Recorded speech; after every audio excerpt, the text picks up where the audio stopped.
we're at the 50th reunion. We have Jim Symon with us. Jim, very warm welcome to the programme. James, hello.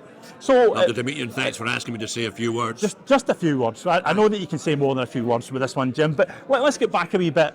You weren't originally in with Clyde, were you? No, I originally joined Radio Clyde in the summer of 1981.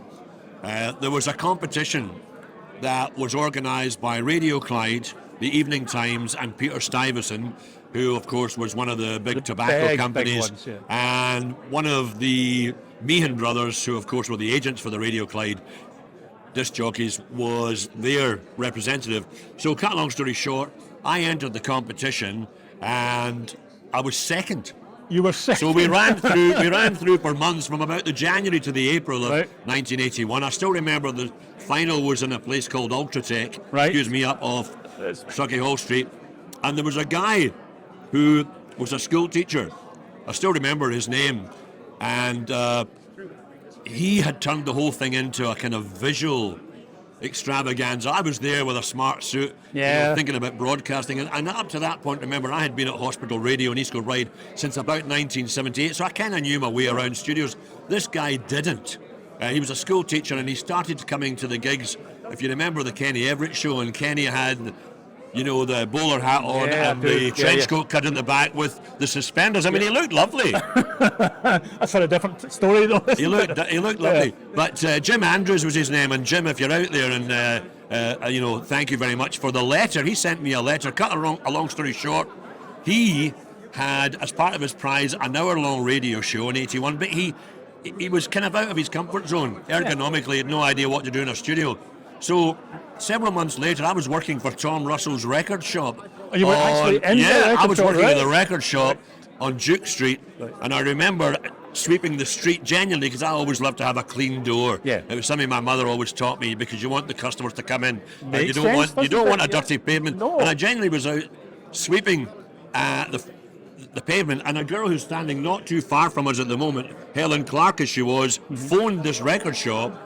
And the guy in the record shop shouted to me, "That's Radio Clyde on the phone for you. Somebody wants to speak to you." And I said, heard it. So this was, if you consider that the competition final was April, this was the September of that same year, '81. And it was Helen, who was then one of the, important secretaries and representatives, production assistant, she shouted. Chief production assistant, production manager, production executive. Anyway, she called, bless her, Helen, to say that Richard Park, bless him, who had then taken over the helm from Andy Park, had remembered me from that competition and asked me to come up and have a chat.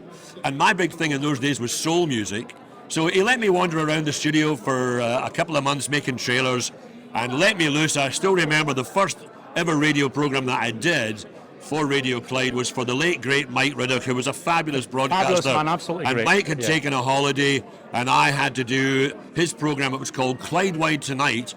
James, it ran from 5:45 to 7 o'clock. A big gig. It was the longest hour and 15 minutes of my life, and I did the whole week, Monday to Friday, and they paid me £20 a night. Well, that was and I would have given them 20 quid for the fun. So that was how I got started at Radio Clyde. But I think the thing with Clyde at that time, I mean, it was taken to be a sort of outsider at the start. It wasn't going to do anything, but it just seemed to be adopted by the people of Glasgow, didn't it? I think, to be fair, with respect, by 1981, I mean, remember, it had been launched in '73, so 1981, it was huge. And to be honest with you, it was the centre of my world at the time. I was so thrilled to get the gig and to get involved, and I was there for about 4 or 5 years in the first spell.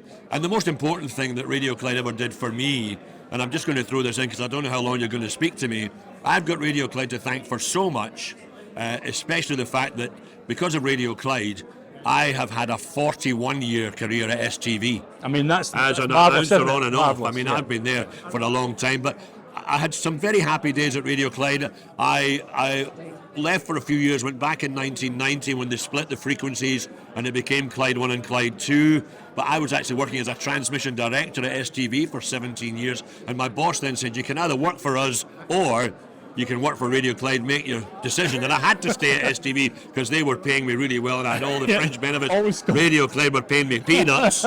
So I left, and then, believe it or not, about 2004, I went back to Radio Clyde, And that was- and I stayed there for 10 Yeah. years and parted company with Radio Yeah. Clyde in 2014. But I mean, so I've had a fantastic And I career think everybody I'm radio-wise. speaking to is saying the same thing, that it's a great training ground Oh. and it's springboard to lots of other things. Amazing. No, absolutely. And I'm a fine example of that when I say that Tony Curry, who was the first voice on Radio Clyde, actually then he trained me, if you like. I shadowed him for a whole month at STV in 1983, and as I say, I'm still there.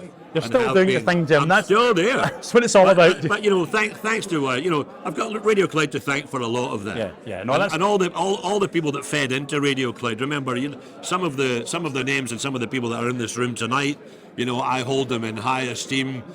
Like Paul Coya, bless him, and my dear friend here, Martin Frizzell. Him and I had a lot of fun back in the early 80s. I mean, I think that was the thing about it with this one. It really was that, Jim. It was a good company you had, and it went outside as well. You were actually friends with these people. It wasn't Yeah. just a work Oh, relationship. no. That. No. We had lots of great times, lots of great people around.